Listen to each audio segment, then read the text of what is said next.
وقال ولا یعلمن الذین آمنوا ولا یعلمن المنافقین، اور اللہ کو ضرور یہ دیکھنا ہے کہ ایمان لانے والے کون اور منافق۔ وقال الذین، آیت نمبر 12، وقال الذین کفروا للذین آمنوا اتبعوا سبیلنا، اور یہ کافر لوگ ایمان والوں سے کہتے ہیں کہ تم ہمارے طریقے کی پیروی کرو اور تمہاری خطاؤں کو ہم اپنے اوپر لے لیں گے، حالانکہ ان کے خطاؤں میں سے سب کچھ وہ اپنے اوپر لینے والے نہیں۔ اول تو یہ کہ یہ ممکن ہے کہ کوئی شخص اللہ کے ہاں کسی دوسرے کی ذمہ داری اپنے اوپر لے، اور کسی کے کہنے سے گناہ کرنے والا خود اپنے گناہ کی سزا پانے سے بچ جائے، کیونکہ وہاں تو ہر شخص اپنی کیے کا آپ خود ذمہ دار ہے۔ اللہ تعالیٰ قرآن پاک میں فرماتے ہیں لا تزر وازرۃ وزر اخری، کہ ہر کوئی بوجھ اٹھانے والا کسی کا بوجھ نہیں اٹھا سکتا۔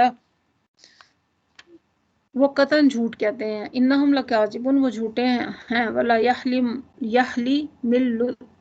یحملن اثقالہم واثقالا مع اثقالہم، ہاں ضرور وہ اپنا بوجھ بھی اٹھائیں گے اور اپنے بوجھوں کے ساتھ دوسرے بہت سے اور بھی بوجھ، اور قیامت کے روز یقیناً ان سے ان افطرا پردازیوں کی باز پرس ہوگی جو کچھ بھی وہ کرتے رہے ہیں۔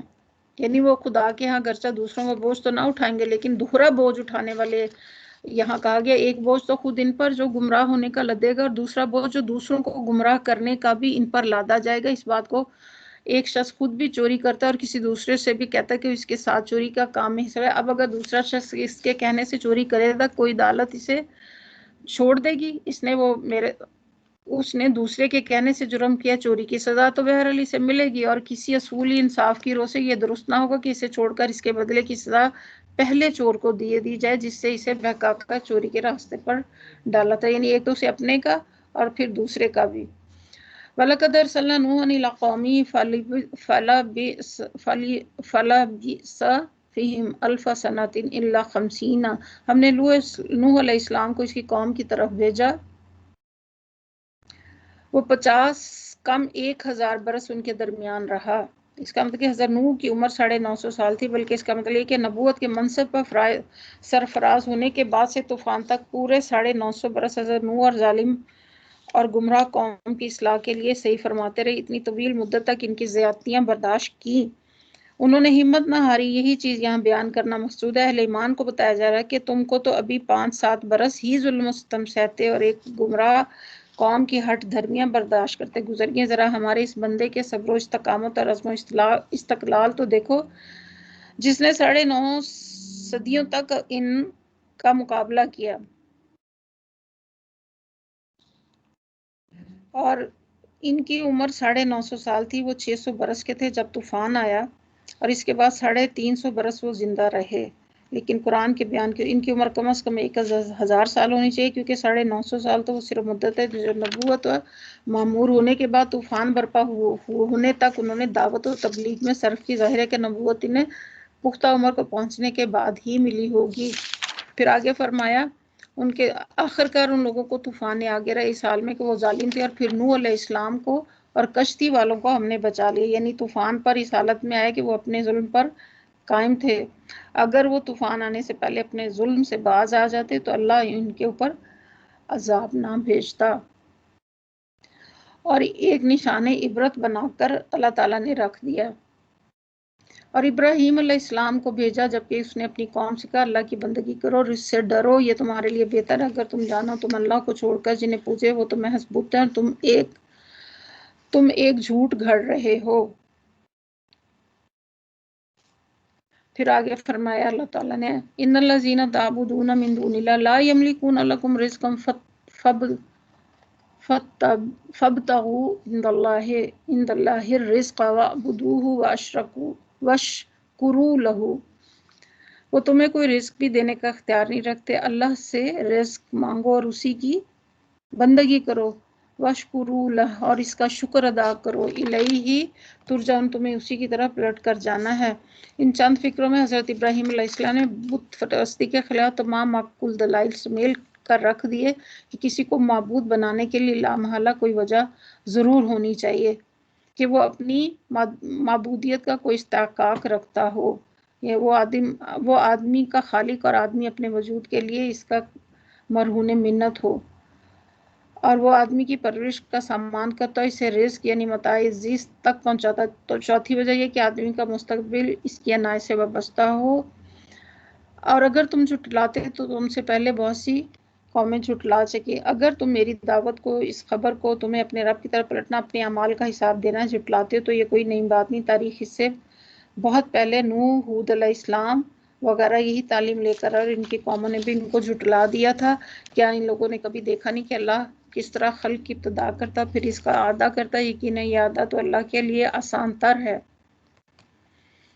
ان سے کہو کہ زمین میں چلو پھر اور دیکھو کہ اس نے کس طرح خلق کی ابتدا کی، پھر اللہ بار دیگر بھی زندگی بخشے گا۔ یقیناً اللہ تعالیٰ ہر چیز پر قادر ہے۔ یعنی کہ اللہ تعالیٰ کی کارگری بار اول کی تخلیق کا تم مشاہدہ کرے تو تمہیں سمجھنا چاہیے کہ اسی خدا کی کارگری سے بار دیگر بھی تخلیق ہے۔ ایسا کرنا اسی قدرت سے باہر نہیں اور نہ یہ ہو سکتا ہے۔ جسے چاہے سزا دے اور جسے چاہے رحم فرمائے، اس کی طرف تمہیں پھیر کر جانا ہے۔ تم نہ زمین میں عاجزی کرنے والے ہو اور نہ آسمان میں، یعنی تم کسی جگہ بھاگ کر جا نہیں سکتے، اللہ کی گرفت سے بچ کر نکل نہیں سکتے، خواہ تم زمین کی تہوں میں کہیں اتر جاؤ یا آسمان کی بلندیوں میں پہنچ جاؤ، بہرحال تمہیں ہر جگہ سے پکڑ کر لایا جائے گا اور اپنے رب کے سامنے تم حاضر کر دیے جاؤ گے۔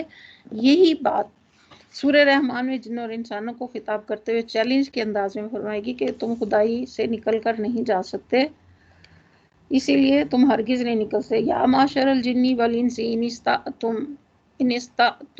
ان تنفذوا من اقطار السماوات والارض فانفذوا ان استطعتم ان تنفذوا من اقطار السماوات والارض فانفذوا لا تنفذون الا بسلطان۔ اسے نکلنے کے لیے زور سے، وہ زور تمہیں حاصل نہیں، اسی لیے تم ہرگز اس سے نہیں، اے جنوں انس، اس سے نہیں نکل سکتے۔ پھر آگے اللہ تعالیٰ فرماتے ہیں جن لوگوں نے اللہ کی آیات کا اور اس سے ملاقات کا انکار کیا وہ میری رحمت سے مایوس ہو چکے ہیں، یعنی ان کا کوئی حصہ میری رحمت میں نہیں، ان کے لیے کوئی گنجائش نہیں اس امر کی نہیں کہ وہ میری رحمت سے حصہ پانے کی امید رکھ سکے۔ ظاہر بات ہے جب انہوں نے اللہ کی آیات کو ماننے سے انکار کیا تو خود بخود ان وعدوں سے فائدہ اٹھانے کے حق سے بھی وہ دستبردار ہو گئے جو اللہ تعالیٰ نے ایمان لانے والوں سے کہے۔ پھر جب انہوں نے آخرت کا انکار کیا اور تسلیم ہی نہ کیا کہ انہیں کبھی خدا کے حضور پیش ہونا، تو اس کے معنی کہ انہوں نے خدا کی بخشش و مغفرت کے ساتھ کوئی رشتہ امید سر سے وابستہ نہیں کیا، ان کے لیے دردناک پھر سزا ہے۔ پھر اس کی قوم کا جواب اس کے سوا کچھ نہ تھا کہ انہوں نے کہا قتل کر دو یا اسے جلا ڈالو، یعنی حضرت ابراہیم کے معقول دلائل کا کوئی جواب ان کے پاس نہ تھا، اور ان کا جواب اگر تھا تو یہ کہ کاٹ دو اس زبان حق کو جو حق بات کہتی ہے، قتل کرو یا جلا ڈالو کے الفاظ سے کہ پورا مجمع اس بات پر متفق تھا کہ حضرت ابراہیم علیہ السلام کو ہلاک کر دیا جائے۔ البتہ ہلاک کرنے کے طریقے میں اختلاف تھا، کچھ لوگوں نے رائے کی کہ قتل کیا جائے، کچھ نے کہا کہ زندہ جلا دیا جائے۔ آخرکار اللہ نے اسے آگ سے بچا لیا۔ اس فکرے سے خود بخود یہ بات نکلتی کہ حضرت ابراہیم کو جلانے کا فیصلہ تھا اور آگ میں پھینکے دیے گئے۔ یہاں اتنی بات کہی کہ اللہ تعالیٰ نے ان کو آگ سے بچا لیا۔ آگ اللہ تعالیٰ کے حکم سے حضرت ابراہیم کے لیے ٹھنڈی اور غیر مضر ہو گئی۔ سورہ آیت نمبر 69 میں قلنا یا نارو کونی بردم و سلامن علی ابراہیم، ہم نے کہا آگ ٹھنڈی ہو جاؤ اور سلامتی بن جائے ابراہیم کے لیے۔ اگر ان کو آگ میں پھینک ہی نہ گیا ہوتا تو آگ کو یہ حکم دینے کے کوئی معنی نہیں تھے کہ ان پر ٹھنڈی ہو جائے اور ان کے لیے سلامتی بن جائے۔ آخرکار اللہ نے انہیں بچا لیا۔ یقیناً اس میں ان فی ذلک لآیات لقوم یؤمنون، ان لوگوں کے لیے جو ایمان لائے، یعنی اہل ایمان کے لیے نشانی ہے کہ حضرت ابراہیم علیہ السلام نے خاندان، قوم اور ملک اور مذہب کی پیروی کرنے کی بجائے اپنے اس علم حق کی پیروی کی جس کی روشنی انہیں معلوم ہو گیا تھا شرک و باطل اور توحید ہی حقیقت ہے۔ اور اس نے کہا تم نے دنیا کی زندگی میں تو اللہ کو چھوڑ کر بتوں کو اپنا درمیان محبت کا ذریعہ بنا لیا ہے، یعنی تم نے خدا پرستی کی بجائے بت پرستی کی بنیاد پر اپنی اجتماعی زندگی کی تعمیر کی جو دنیاوی زندگی کی حد تک تمہارا قومی شیرازہ باندھ سکتی۔ اس کے لیے کسی عقیدے پر بھی لوگ جمع ہو سکتے، خواہ حق ہو یا باطل۔ تم نے زندگی میں تو مگر قیامت کے روز تم ایک دوسرے کا انکار کرو اور ایک دوسرے پر لعنت کرو گے اور آگ تمہارا ٹھکانہ ہوگا، کوئی تمہارا مددگار نہ۔ فآمن لہ لوط، اس وقت لوط نے ان کو مانا اور ابراہیم نے کہا میں اپنے رب کی طرف ہجرت کرتا ہوں، اور وہ انہ العزیز الحکیم، وہ ایک زبردست اور حکیم ہے۔ یعنی وہ میری حمایت اور حفاظت پر قادر ہے، میرے حق میں اس کا جو فیصلہ بھی ہوگا حکمت پر مبنی ہوگا۔ وَوَهَبْنَا لَهُ إِسْحَاقَ وَيَعْقُوبَ وَجَعَلْنَا فِي ذُرِّيَّتِهِ النُّبُوَّةَ وَالْكِتَابَ وَآتَيْنَاهُ أَجْرَهُ فِي الدُّنْيَا وَإِنَّهُ فِي الْآخِرَةِ لَمِنَ الصَّالِحِينَ۔ اور ہم نے اسے اسحاق اور یعقوب جیسی اولاد عنایت فرمائی، اس کی نسل میں نبوت اور کتاب رکھ دی اور اسے دنیا میں ان کا اجر عطا کیا اور آخرت میں یقیناً صالحین میں سے کہ تمام انبیاء جو آئے نسل ابراہیمی کی سب شاخوں میں مابعوث کیے گئے۔ ہم نے لوط کو بھیجا جبکہ اس نے اپنی قوم سے کہا تم تو فحش کام کرتے ہو، تم سے پہلے دنیا والوں میں سے کسی نے یہ نہیں کیا، کیا تمہارا حال یہ ہے کہ مردوں کے پاس جاتے ہو، یعنی شہوت ترانی کرتے، انکم لتاتون الرجال شہوۃ من دون النساء، تم خواہش نفس پیروی کرنے کے لیے عورتوں کو چھوڑ کر مردوں کے پاس جاتے ہو اور رزنی کرتے اور اپنی مجلسوں میں برے کام کرتے ہو، یعنی یہ فحش کام چھپ کر بھی نہیں کرتے، اعلانیہ اپنی مجلسوں میں ایک دوسرے کے سامنے ارتکاب کرتے ہو۔ یہی بات سورہ نمل میں فرمائے اتاتون الفاحشۃ وانتم تبصرون، کیا تم ایسے بگڑے ہوئے ہو گئے کہ دیکھنے والی آنکھوں کے سامنے فحش کاری کرتے ہو۔ پھر کوئی جواب اس کی قوم کے پاس اس کے سوا نہ تھا کہ انہوں نے کہا لیا اللہ کا عذاب اگر تو سچا۔ لوط نے کہا اے میرے رب ان مفسدوں کے مقابلے میں میری مدد فرما۔ اور جب ہمارے فرستادے ابراہیم کے پاس بشارت لے کر پہنچے تو انہوں نے کہا اس سے کہا ہم اس بستی کے لوگوں کو ہلاک کرنے والے ہیں۔ اس بستی کا اشارہ قوم لوط کے علاقے کی طرف۔ ابراہیم اس وقت فلسطین کے شہر خبروان یعنی موجودہ الخیل میں رہتے تھے۔ اس شہر کے جنوب مشرق میں چند میل کے فاصلے پر بحیرہ مردار کا وہ حصہ واقع ہے جہاں پہلے قوم لوط آباد تھی اور اب جس پر بحیرے کا پانی پھیلا۔ یہ علاقہ نشے میں واقع ہے اور جبرون کی بلند پہاڑیوں پر سے صاف نظر آتا ہے، اس لیے فرشتوں نے اس کی طرف اشارہ کر کے حضرت ابراہیم سے عرض کیا ہم اس بستی کو ہلاک کرنے والے ہیں۔ تو انہوں نے اسے کہا ہم اس بستی کو ہلاک کرنے والے، اس کے لوگ سخت ظالم ہو چکے ہیں۔ ابراہیم نے کہا وہاں تو لوط موجود ہیں، یعنی انہوں نے کہا ہم خوب جانتے کہ وہاں کون کون ہے، ہم اسے اور اس کی بیوی کے سوا اس کے سب گھر والوں کو بچا لیں گے۔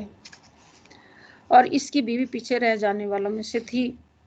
اس کے متعلق سورہ تحریم آیت نمبر 10 میں بتایا کہ یہ حضرت لوط کی وفادار نہ تھی، اس وجہ سے کہ اس کے حق میں فیصلہ ہوا، ایک نبی کی بیوی ہونے کے باوجود عذاب میں مبتلا کی گئی۔ اغلب یہ کہ حضرت لوط ہجرت کے بعد جب اردن کے علاقے میں آ کر آباد ہوئے تو انہوں نے اسی قوم میں شادی کر لی، لیکن ان کی صحبت میں ایک عمر گزار دینے کے بعد بھی یہ عورت ایمان نہ لائی اور اس کی ہمدردیاں دلچسپیاں اپنی قوم ہی کے ساتھ رہیں۔ چونکہ اللہ تعالیٰ کے رشتہ داریاں اور برادریاں کوئی چیز نہیں، ہر شخص کے معاملے میں اپنا ایمان اور اخلاق کی بنیاد پر ہوتا ہے، اسی لیے پیغمبر کی بیوی بھی نہ بچی۔ پھر جب ہمارے فرستادے لوط کے پاس پہنچے تو ان کی آمد پر وہ سخت پریشان اور تنگ دل ہوا اور انہوں نے کہا نہ ڈرو اور نہ رنج کرو، ہم تمہیں اور تمہارے گھر والوں کو بچا لیں گے سوائے تمہاری بیوی کے جو پیچھے رہ جانے والوں میں سے ہیں۔ ہم اس بستی کے لوگوں پر آسمان سے عذاب نازل کرنے والے ہیں اس فسق کی بدولت جو یہ کرتے ہیں، اور ہم نے اس بستی کی ایک کھلی نشانی چھوڑ دی ہے اور وہ ان لوگوں کے لیے جو کل سے کام لیتے ہیں۔ کھلی نشانی سے مراد بحیرہ مردار جسے بحر لوط بھی کہا جاتا ہے۔ قرآن مجید میں متعدد مقامات پر کفار مکہ کو خطاب کر کے بتایا گیا کہ ظالم قوم ان کے کرتوتوں کی بدولت جو ضابط ہے، ایک نشانی آج بھی شاہراہ عالم پر موجود ہے جسے تم شام کی طرف اپنے تجارتی سفروں میں جاتے ہوئے شب و روز دیکھتے ہو۔ اور مدین کی طرف ہم نے اس کے بھائی شعیب کو بھیجا، اس نے کہا اے میری قوم کے لوگوں اللہ کی بندگی کرو اور روز آخر کی امیدوار ہو، زمین میں مفسد بن کر زیادتیاں نہ کرتے پھرو، مگر انہوں نے بھی اسے جھٹلا دیا۔ یعنی حضرت شعیب اللہ کے رسول ہیں، یہ تعلیم وہ جو دے رہے ہیں اللہ کی طرف سے دے رہے ہیں، اس کو نہ ماننے کا نتیجہ انہیں عذاب الہی کی شکل میں بھگتنا ہوگا۔ آخر کار ایک سخت زلزلے نے انہیں آ لیا اور وہ اپنے گھر میں پڑے کے پڑے رہ گئے۔ گھر سے مراد پورا علاقہ جس میں یہ قوم رہتی تھی۔ اور عاد اور سمود کو ہم نے ہلاک کیا، تم وہ مقامات دیکھ چکے جہاں وہ رہتے تھے۔ ان کے اعمال کو شیطان نے انہی کے لیے خوشنما بنا دیا اور انہیں راہ راست سے برگزشتہ کر دیا۔ عرب کے جن علاقوں میں دونوں قومیں آباد تھیں ان سے عرب کا بچہ بچہ واقف تھا۔ عرب کا پورا علاقہ جو اب احقاف، یمن اور حجر موت کے نام سے معروف ہے، قدیم زمان میں عاد کا مسکن تھا اور اہل عرب اس کو جانتے تھے۔ حجاز کے شمالی حصے میں رابع سے عقبہ تک اور مدینہ و خیبر سے تیمہ اور تبوک تک کا سارا علاقہ آج بھی سمود کے آثار سے بھرا ہوا ہے، حالانکہ وہ ہوش گوش رکھتے تھے۔ اور قارون اور فرعون اور حامان کو ہم نے، اب یہ وہ سارے لوگ ساری جنہوں نے اللہ کی آیات کا انکار کیا، عذاب کا بتا رہے ہم نے ہلاک کیا۔ موسیٰ علیہ السلام ان کے پاس بینات لے کر آیا، مگر انہوں نے زمین میں اپنی بڑائی کا زوم کیا، حالانکہ وہ سبقت لے جانے والے نہ تھے، یعنی بھاگ کر اللہ کی گرفت سے بچ نکلنے والے نہ تھے، اللہ کی تدبیروں کو ناکام کر دینے کی طاقت نہ رکھتے تھے۔ آخر کر ایک کو ہم نے اس کے گناہ میں پکڑا اور پھر ان میں سے کسی پر ہم نے پتھراؤ کرنے والی ہوا بھیجی، یعنی آج جن پر مسلسل 7 رات اور 8 دن تک سخت ہوا کا طوفان برپا رہا۔ سورہ الحاقہ میں بھی آیت میں اللہ تعالیٰ فرماتا ہے اور کسی کو ایک زبردست دھماکے نے آن لیا، یعنی سمود، اور کسی کو ہم نے زمین میں دھنسا دیا، یعنی قارون جس کو زمین میں دھنسا دیا، اور کسی کو ہم نے غرق کر دیا، یعنی فرعون اور حامان۔